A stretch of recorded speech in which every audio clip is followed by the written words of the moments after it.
Hello, and thanks for checking out the video.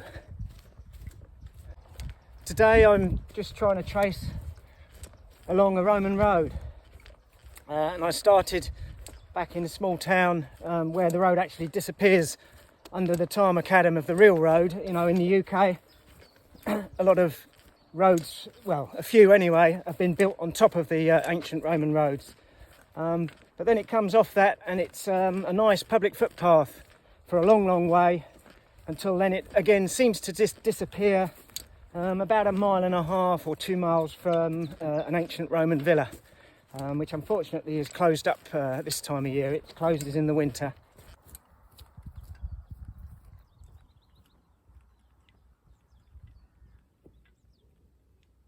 At the start I took a little detour and went up a hill to see a really popular windmill, because the weather's absolutely glorious today. I couldn't just go by without taking in some of the views. The footpath kind of disappears along this bit and the road takes over, so for a short while anyway, unfortunately I've got to hike along the road, and it's not majorly busy, but it's a fast road, so not the best really.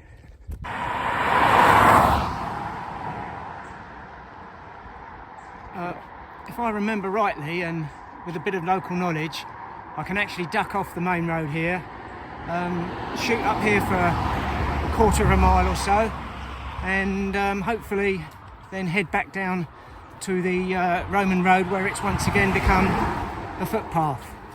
Yeah, we'll try this and we'll see how it goes. Yeah, I've only been here once before, I think, ever.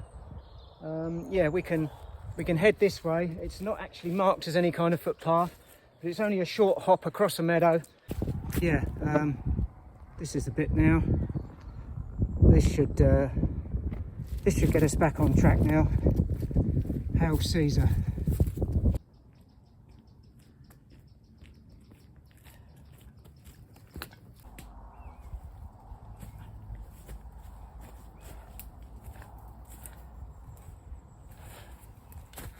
Another one of them footpaths. I've driven on a few Roman roads in the West Country, you know, the west side of the southern part of the UK. Or when I say Roman roads, I mean roads that have been built on the remains of old Roman roads. The one thing that strikes you is you kind of know you're on one because it's absolutely dead straight, and you can crest quite a few hills and it won't deviate, you know. As you crest the top of the hill, it's just another dead straight road ahead. But so far on this walk, this is really the first time I've got that kind of a feeling, you know, where perhaps this is convincing me this could be Roman, because yeah, very linear.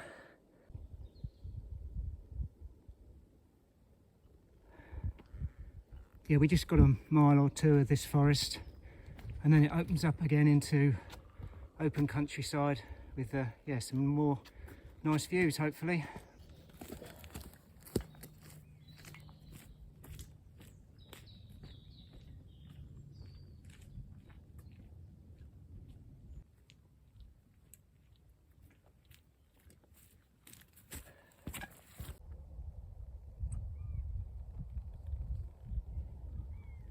Hello mate.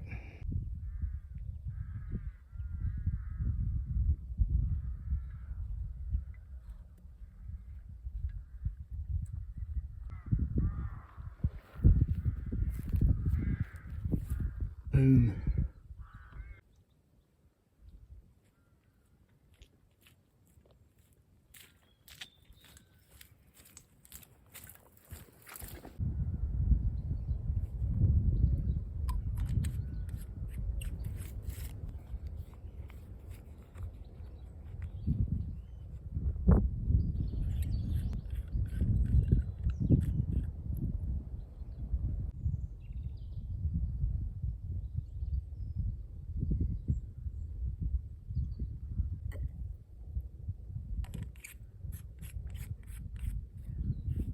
Yeah, this is pretty much the end of the line really, as far as the Roman road goes.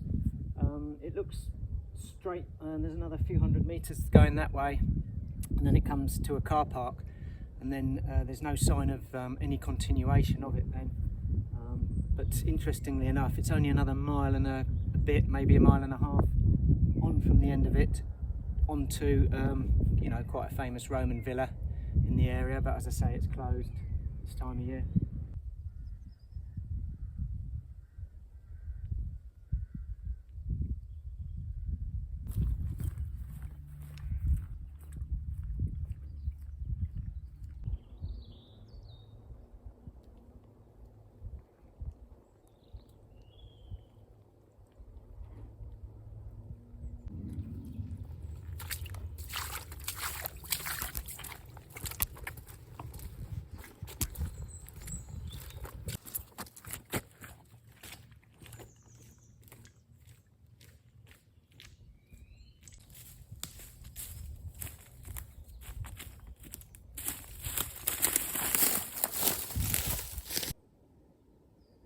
These are all new, unmarked tracks that have been recently cut through the forest for forestry work.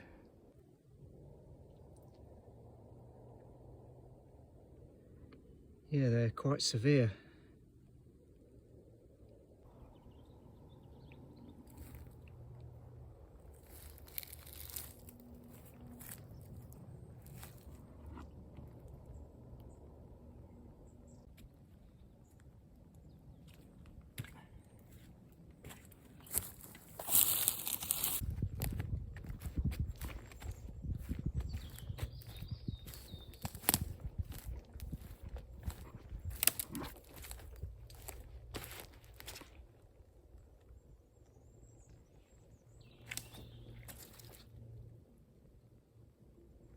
Slight devastation.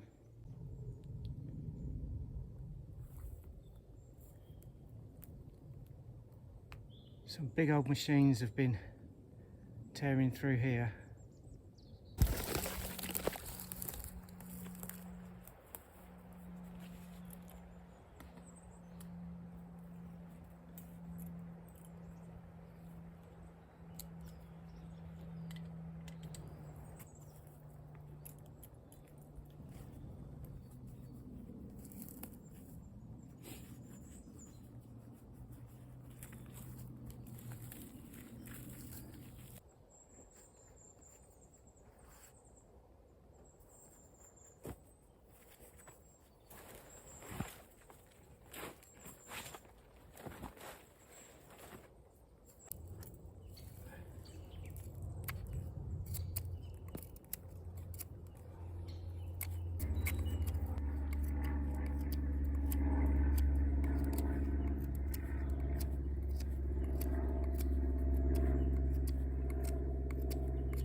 just been gathering as much deadfall as I can find, which is rather difficult because all this live fall, if that makes sense, is all on top of the timber that's been around a long time. So to find the season stuff is really difficult. You have to pick around all this green stuff that's been torn down by the machinery, and try and find the pieces that have been here some time, you know, and likely to be seasoned, and that's quite difficult to do.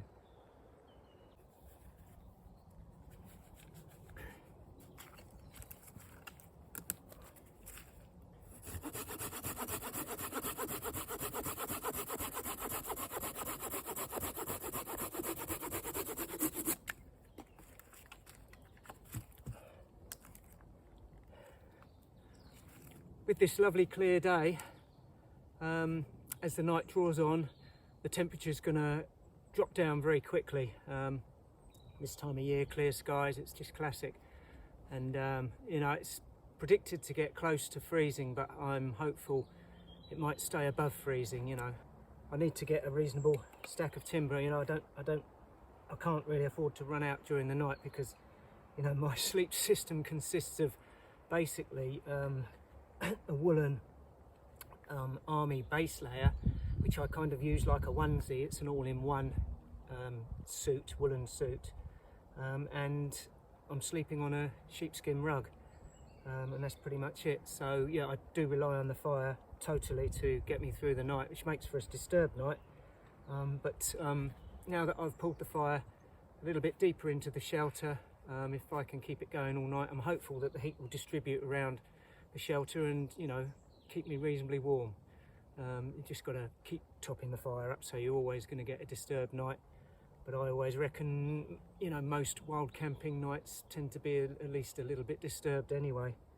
So yeah, I figure it's a price worth paying to keep the kit down to the absolute minimum. You know, lightweight, hiking all day, just 10 kilograms today.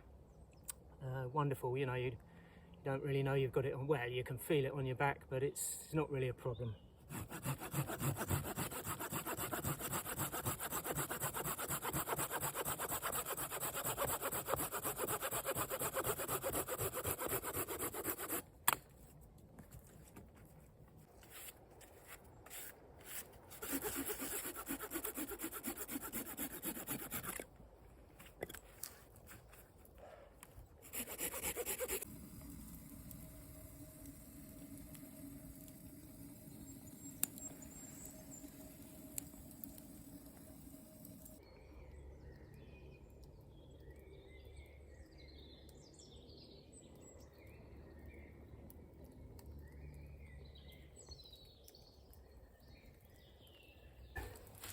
That's just a hot dog for dinner tonight.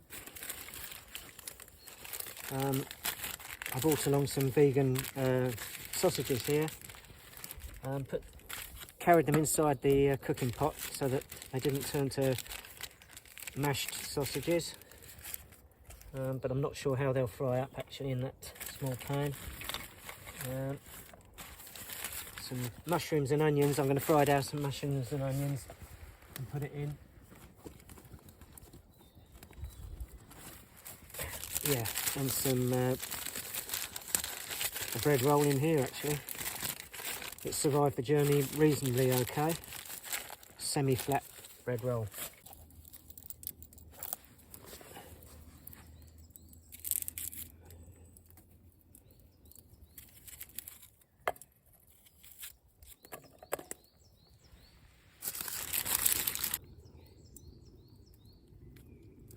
Some kind of bruising there.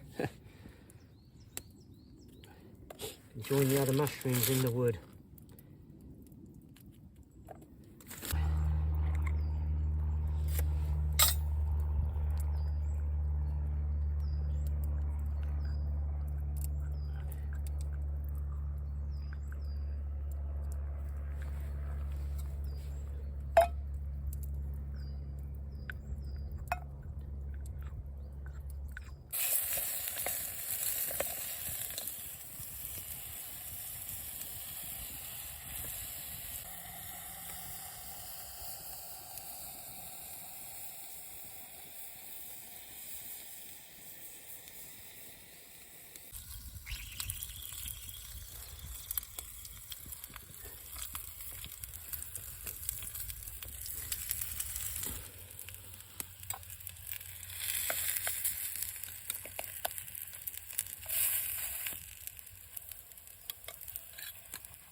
Like a Scooby snack.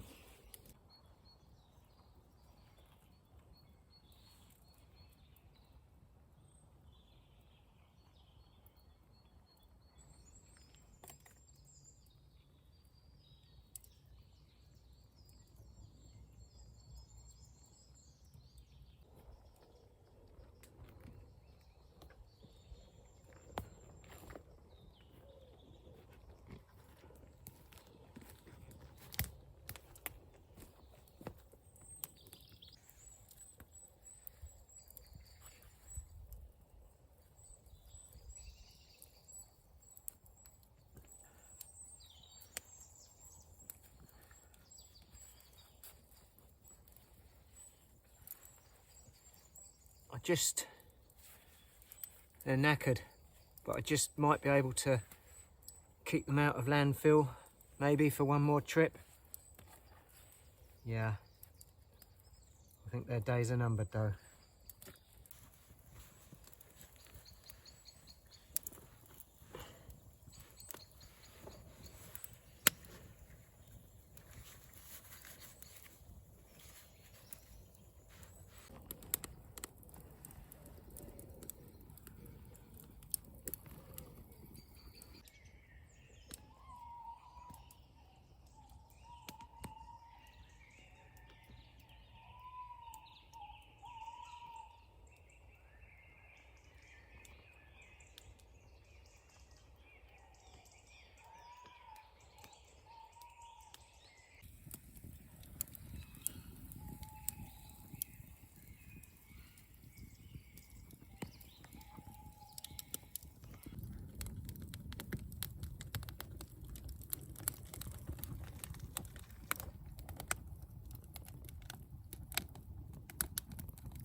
That can only be described as a reasonable night. I had to upend myself a few times and put the lower half of my body a bit nearer to the fire, come across the entrance a little bit. I think I did that once, maybe twice, just to warm up the lower legs and the feet, because down the end of the shelter it tends to stay a bit colder. But yeah, kept the fire going all night, and the shelter distributed the heat reasonably well, and yeah, got a few hours sleep. Not too bad.